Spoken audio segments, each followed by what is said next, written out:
Daf Yomi, Tractate Menachos, page 72. A, top of the page, with the word Sofer la kavaseh b'chada uplig ale b'chada. The Gemara answers, he holds in accordance with his opinion with regard to one issue and disagrees with him with regard to one issue. In other words, Rabbi Meir holds in accordance with Rabbi Akiva's opinion that the harvesting of fodder that has not yet reached 1/3 of its growth is not considered the start of the reaping of the entire crop.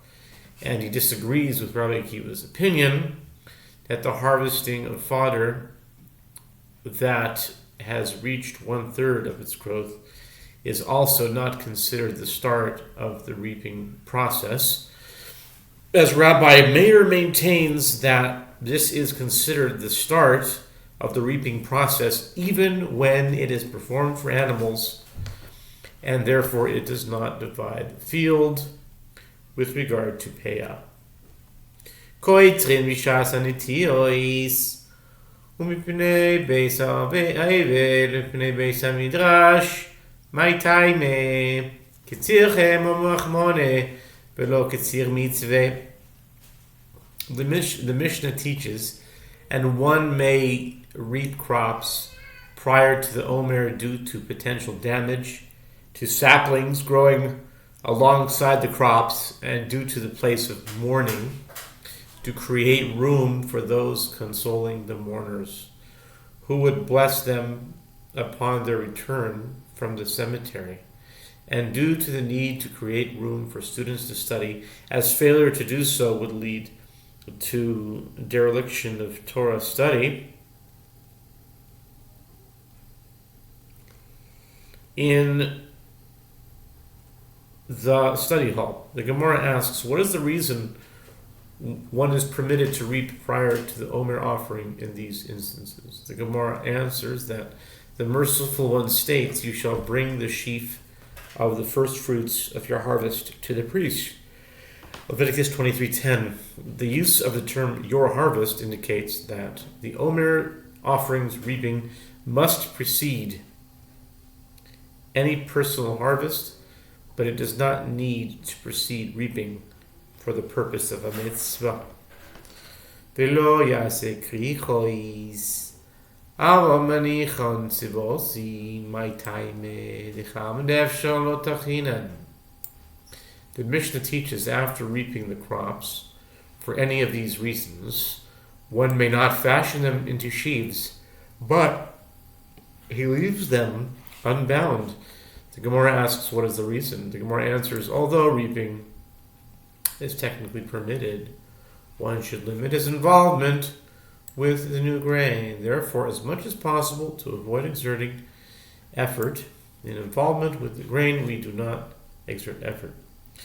Mitzvah so'imer l'havi min hakomot ha'no'abanon v'im takriv minchas bikurim ma tamud lo hibal לפי שמצווה סורים להביא מן הקומו, מן העצים לו, מצא מן הקומו יביא מן המוריד, תלמוד לא ימל תקריב. The Mishnah teaches that the mitzvah of the Omer is to bring the barley from the standing grain. The sages taught in a Braita, what is the meaning when the verse states, and if you bring a meal offering of first fruits to the Lord, you shall bring for the meal offering of your first fruits grain in the ear parched with fire, even groats of the fresh ear. Leviticus 2:14. The Braita explains, since the mitzvah of the Omer is to bring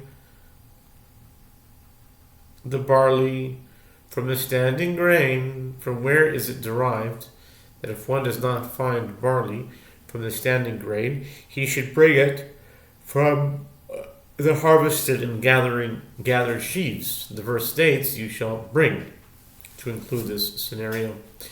Davar acher takriv lefi shemitzvah lavi min alach minayin shim lo matzah min alach yoy min yavesh tamud lo yimar takriv davar acher takriv lefi shemitzvah niktzor b'laylo minayin sheim niktzor bayom kasher tamud lo yimar takriv. Alternatively, The Brita suggests another reason why the verse states, "You shall bring," since it is a mitzvah. If you bring the omer from the moist grain, one can ask, from where is it derived that if one does not find barley from the moist grain, he should bring it from the dry grain? The verse states, "You shall bring." To include this case, alternatively, the term "you shall bring" teaches the following.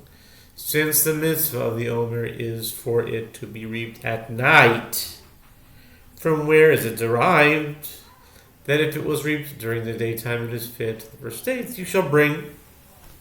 V'doiches ha-Shabbos. V'doiches ha-Shabbos. Tameloim takriv. Takriv kol shehu. Takriv mikol makoim. Takriv afilu b'Shabbos. Takriv afilu b'tumah. The Brita adds more halachot that are derived from this same verse. From where is it derived that the omer offering overrides Shabbat? The verse states, "You shall bring." Also, this term "you shall bring" teaches that the omer is brought in any manner that it is found, even from gathered sheaves. Furthermore, the term "you shall bring" teaches that the omer crop may be brought from anywhere in Eretz Yisrael, if none is found near Jerusalem. Additionally, "you shall bring" teaches that it may be brought even on Shabbat. Lastly, "you shall bring" teaches that it may be brought even in a state of ritual impurity.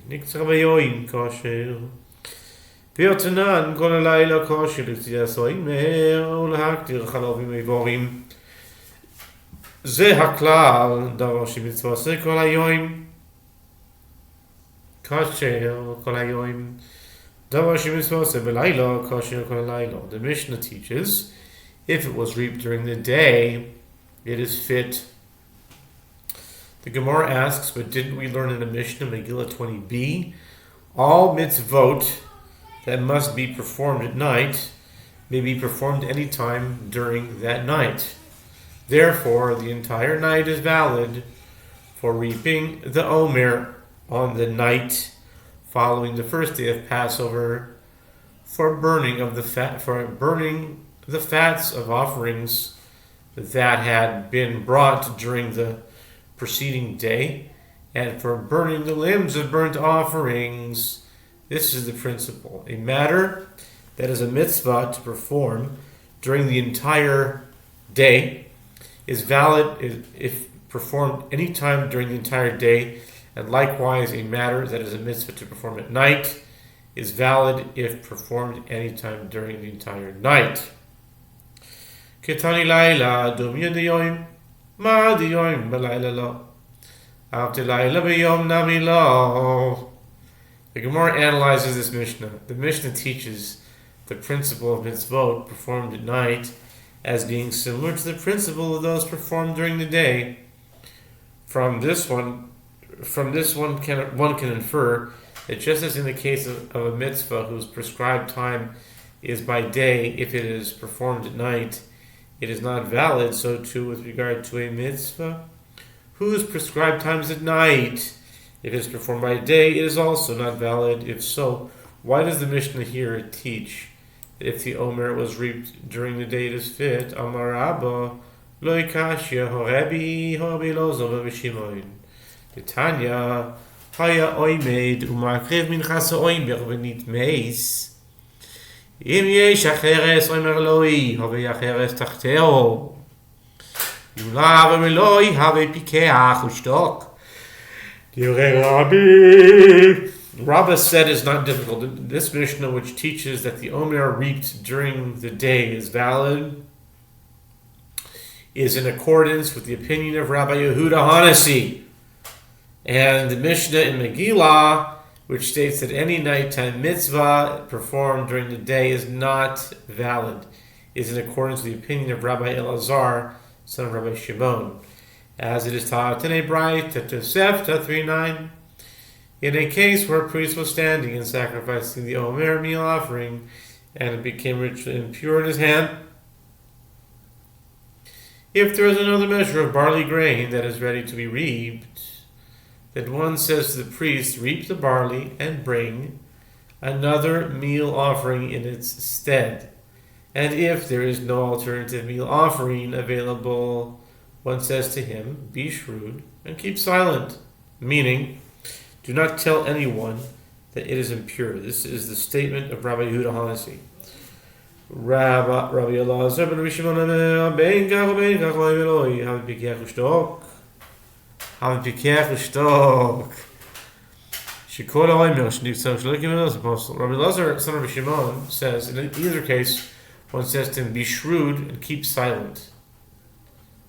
Have pikach ushtok, be shrewd and keep silent, as any Omer offering that is harvested not in accordance with the procedure dictated by its mitzvah is unfit. Likewise, one may not reap the barley during the daytime, as is prescribed time is at night. Omar Rabbi Bar Chana, Omar Rabbi Yochanan, Rabbi Elazar, Rabbi Shimon, V'shitas Rabbi Akiva Rabbi Shelo v'Amor Itnan Klal Omar Rabbi Akiva. Kol man choshev shelo elaso yisum yom Shabbos eino derech Shabbos.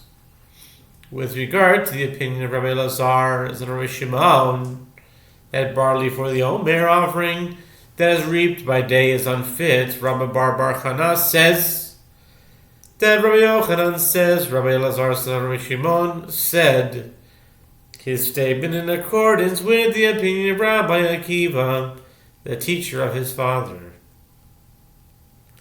As we learned in the Mishnah, Shabbat 138, Rabbi Akiva stated in principle any prohibited labor that can be performed on Shabbat Eve, meaning before Shabbat begins, does not override Shabbat. And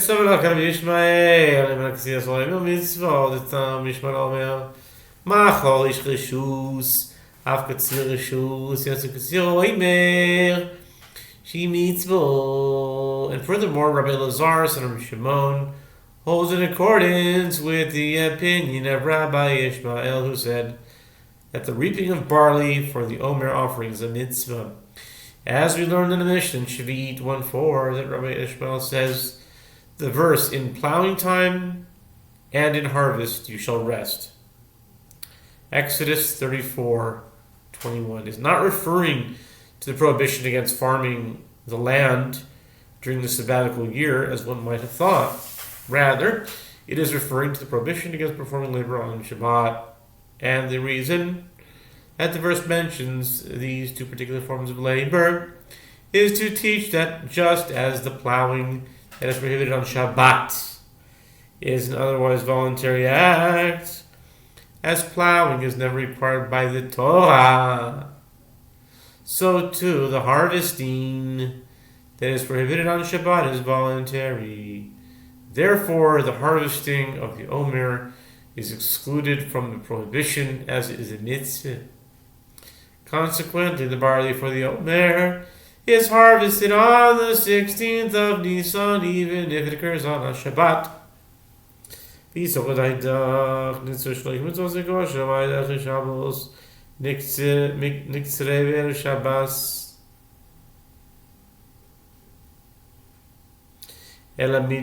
Mididache Shabbos, Shmamina Niktzar Shlokim Mitzvot Apostle. But Yochanan explains why Rabbi Elazar, son of Rabbi Shimon, holds in accordance with the opinion of Rabbi Ishmael, and Rabbi Elazar, son of Rabbi Shimon, reached his opinion by the following reasoning. If it enters your mind to say that barley for the Omer offering that is reaped not in accordance with the procedure dictated by its mitzvah is nevertheless fit, why would it override Shabbat? Let one reap it on Shabbat Eve. Rather, from the fact that the reaping overrides Shabbat, learn from here that if it was reaped not in accordance with its mitzvah, it is unfit. Rabbi, Lav Talmidei Rabbi Shimon. The Gemara comments, isn't Rabbi Yehuda Hanasi also a student of Rabbi Shimon, who was a student of Rabbi Akiva? Since Rabbi Yehuda Hanasi was a student of Rabbi Shimon, and by extension of Rabbi Akiva, he should accept Rabbi Akiva's principle that any prohibited labor that can be performed on Shabbat Eve does not override Shabbat. If so, as Rabbi Yehuda Hanasi holds that If the Omer was not performed at night, it should be done by day. Why does it harvest override Shabbat? Let it be harvested on Shabbat Eve. Tanya, Amar Rabbi, Geshehoyu lemeidin toiro Eser v'Shimon bitikoa, Hainu malinoi shemen aluntis, v'chatzar legar u'megar lekarfef, מקרפף לקרפף אחר, עד שאנו מגיעים למעיין שאנו רוחצים בו. The Gemara cites a proof for its claim that Rabbi Yehuda Hanasi was a student of Rabbi Shimon, but isn't it taught in a Braita that Rabbi Yehuda Hanasi said, when would we study Torah with Rabbi Shimon and Tekoa? When we would study Torah with Rabbi Shimon and Tekoa, we would carry to him oil and a towel from the courtyard to the roof, and from the roof to an enclosure similar to a courtyard, and from one enclosure to another enclosure until we reached the spring in which we would bathe without passing through a public domain. Sofer la kidach Rabbi Shimon, etanya Rabbi Shimon, bo'ore kama chaviva mitzvah b'sha'ata, sherei hekter chalom v'mevon, kshem kol halayla v'lo haya mamtin lahen ad shetechshach. The Gemara answers, Rabbi Yehuda Hanasi concedes that reaping barley for the Omer offering overrides Shabbat in accordance with Rabbi Akiva, but this is not because it is unfit if reaped at an improper time. Rather, Rabbi Yehuda Hanasi holds, in accordance with the other opinion of Rabbi Shimon, as is taught in Braita, that Rabbi Shimon said, "Come and see how dear is a mitzvah performed in its proper time, as burning the fats and limbs is valid all night, and therefore it is possible to wait until the conclusion of Shabbat and burn them at night. But nevertheless, one would not wait with them until nightfall. Rather, one burns them immediately, even on Shabbat. Likewise, when it comes to the reaping of the Omer, although it is fit if reaped during the previous day, reaping at night still overrides Shabbat because the mitzvah is dear when performed in its proper time." Okay, we'll stop here.